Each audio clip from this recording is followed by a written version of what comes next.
आज की सबसे बड़ी जो जिस चीज के लिए आपको बुलाए हैं, बिहार के उप मुख्यमंत्री सम्राट चौधरी, इन पर मेरा सीधा आपके माध्यम से सरकार को, बिहार के गवर्नर से, बिहार सरकार से, केंद्र सरकार से मेरा अनुरोध है कि इनको हत्या के आरोप में, ये हत्या के अभियुक्त हैं, इनको तुरंत पद से बर्खास्त करके गिरफ्तार किया जाए।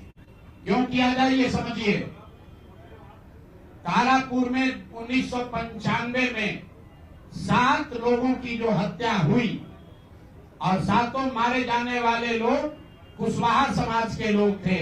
ये बिहार में जाति की राजनीति करने वालों के लिए सबक होना चाहिए। सम्राट चौधरी कहते हैं मैं कुशवाहा हूं। 7 लोगों की जिनकी हत्या के ये अभियुक्त हैं, आरोप नहीं है, मैं शब्द बहुत सही समझ के बोल रहा हूं।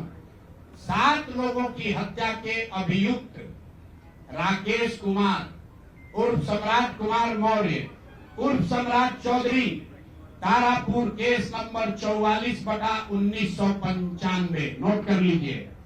44/1995 में 7 लोगों की हत्या हुई, उसमें ये अभियुक्त हुए और जो केस है चीफ जुडिशियल मजिस्ट्रेट को 24/4/1995 को इन लोगों ने डॉक्यूमेंट सबमिट किया।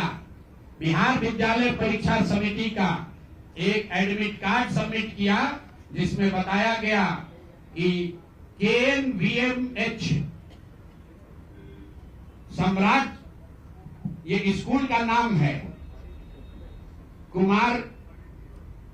कुमार सर एक स्कूल का नाम है जहां से ये एडमिट कार्ड इशू हुआ है। सम्राट चंद्र मौर्य, पिता का नाम Shakuni Chaudhary, date of birth 1/5/81, in result fail, number आया 268, कैटेगरी प्राइवेट। ये सुप्रीम कोर्ट का डॉक्यूमेंट है जो सम्राट चौधरी ने जमा किया है, जिसमें ये बताया है इनका डेट ऑफ बर्थ 81 है, उसके हिसाब से 95 में चीफ जुडिशियल मजिस्ट्रेट ने नाबालिग होने के नाम पर इनको वहां से राहत दी। इनको जेल से निकाला गया क्योंकि ये 15 साल के थे और कानूनन 18 साल से कम उम्र के बच्चे को अभियुक्त के तौर पर जेल पर नहीं रखा जा सकता था। अब ये बात तो पब्लिक की जानकारी में है। अब मैं क्यों कह रहा हूं कि इनको आज अरेस्ट करना चाहिए, क्योंकि 2020 का जो सम्राट चौधरी ने अपना इलेक्शन एफिडेविट दिया है, इसमें अपना उम्र इन्होंने बताया है 51 साल। ये सम्राट चौधरी का इलेक्शन एफिडेविट है। इन्होंने अपना उम्र बताया 2020 में 51 साल। इसका मतलब है कि 2020 - 26, तो 1995 में इनका उम्र था 25 साल, 26 साल।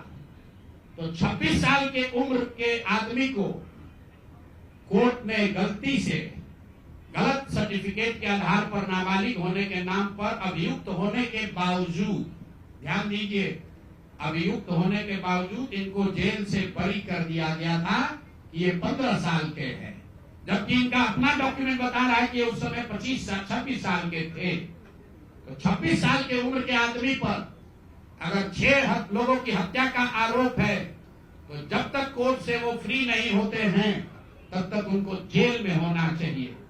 और ये आदमी यहाँ का उप मुख्यमंत्री बनकर बैठा हुआ है। तो मैं यहाँ के मुख्यमंत्री से और बिहार के माननीय राज्यपाल से ये अनुरोध कर रहा हूं कि हत्या का आरोपी, हत्या का अभियुक्त सम्राट चौधरी, राकेश कुमार उर्फ सम्राट चौधरी उर्फ सम्राट कुमार मौर्य आज संवैधानिक पद पर बैठे हुए हैं। ये देश के संविधान का, देश के विधि विधान का इससे बड़ा अपमान नहीं हो सकता है कि जिस व्यक्ति को जेल में होना चाहिए वो आदमी यहाँ का उप मुख्यमंत्री बना हुआ है। तो मुख्यमंत्री नीतीश कुमार सीधे इस पर कार्रवाई करें। नहीं करेंगे तो कल परसों में हम लोग राज्यपाल के पास डेलीगेशन लेकर जाएंगे, सिर्फ बर्खास्तगी के लिए नहीं, सम्राट चौधरी के गिरफ्तारी के लिए। पूरा समझिए, मैं कैमरे पर कह रहा हूं, सम्राट चौधरी हत्या के अभियुक्त है। जेल से फर्जी डॉक्यूमेंट निकाल कर बाहर निकले हैं, या तो इनको बर्खास्त करके गिरफ्तार कीजिए, और नहीं तो देश में जितने लोग हत्या किए हैं उनको भी जेल से छोड़ दीजिए। ये हालात है, ये डॉक्यूमेंट है आपके सामने। ये सम्राट चौधरी का इलेक्शन एफिडेविट है, जिसमें 2020 में उन्होंने अपने आप को 51 साल का बताया है। उसके मुताबिक 1995 में वो 26 साल के थे, और कोर्ट में इस आधार पर इनको बरी किया गया है कि ये 15 साल के बालक हैं। तो ये बता दें कि ये हत्या के आरोपी हैं। इन्होंने जो सर्टिफिकेट दिया है वो ठीक है कि नहीं है। बाकी ये भाई साहब जो घोटाला किए हैं अपने डिग्री उग्री में, तो बहुत छोटी बात है। आज की प्रेस कॉन्फ्रेंस सीधी हम लोग मांग कर रहे हैं, सम्राट चौधरी को हत्या के अभियुक्त हैं, 6 हत्या के अभियुक्त हैं, उनको गिरफ्तार कीजिए, और नहीं तो बिहार में जितने लोग पर अभियुक्त जिनको बनाया गया उनको सबको छोड़िए। इस देश में अलग अलग कानून नहीं हो सकता है। और ये गृह मंत्री के साथ घूम रहे हैं। मोदी जी को हम लोग कल पत्र लिखेंगे कि आपके पार्टी का नेता, जितने लोग भाजपा के समर्थक हैं, भाजपा के जितने लोग नेता हैं, कार्यकर्ता हैं, वोटर हैं, आपके जरिए से सबको बता रहा हूं, मेरे भाई एक बार अपने दिल पर हाथ रखकर सोचो। जिस व्यक्ति पर 6 लोगों की हत्या का आरोप है, जो व्यक्ति 6 लोगों की हत्या का अभियुक्त है, उसको तुम अपना नेता बनाकर बिहार का उप मुख्यमंत्री बनाए हो, और तुम अपराध की बात करते हो, तुम जंगल राज की बात करते हो। तो सम्राट चौधरी को अभी के अभी पद से इस्तीफा देकर पुलिस को अरेस्ट करना चाहिए, और अगर पुलिस अरेस्ट नहीं करती है तो हम लोग कोर्ट में मूव करेंगे, कोर्ट के संज्ञान में बात को लाएंगे कि साहब ये बताइए कि कैसे आपने इनको बेल दिया है, कैसे इनको आप समाज में बाहर रहने की अनुमति दे रहे हैं। और सम्राट चौधरी की अंतिम बात, इनके अपराध की गाथा की, सिर्फ हत्या के अभियुक्त नहीं है। बिहार में पुरानी पत्रकारिता करने वाले लोग, आपने शिल्पी गौतम के रेप और हत्याकांड की कहानी सुनी होगी।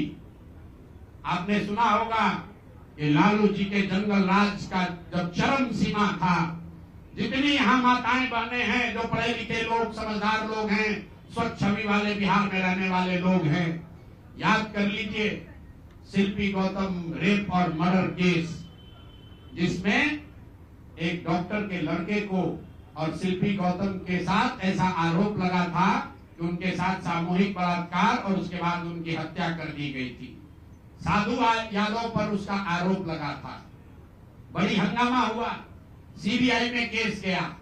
मैं आपके माध्यम से आज पूछ रहा हूं कि क्या अभी के उप मुख्यमंत्री सम्राट चौधरी उर्फ राकेश कुमार उर्फ सम्राट कुमार मौर्य उस केस में संदिग्ध अभियुक्त के तौर पर नामजद थे या नहीं थे, ये प्रेस में वो बता दें, उसके बाद हम उसका डॉक्यूमेंट आपको जारी करेंगे। इनका सीबीआई ने इनको अभियुक्त के तौर पर इनकी जांच की थी कि नहीं, उस मुकदमा में इनको नामजद संदिग्ध बनाया गया था कि नहीं, ये सीधा आपको बता रहे हैं। ये आए और ये पूरा केस तब के भाजपा के नेता सुशील कुमार मोदी जी ने उठाया था, और तब सम्राट चौधरी यही साधु यादव और राजद के गैंग के हिस्सा थे। और अब वो बता दें, हम इतना ही बोल रहे हैं, अभी से भी गांधी जी ने कहा है गलती हो गई तो आकर माफी मांग लो, आकर बताइए कि उस केस में आप अभियुक्त के तौर पर आपको सीबीआई ने आपकी जांच की थी कि नहीं की थी।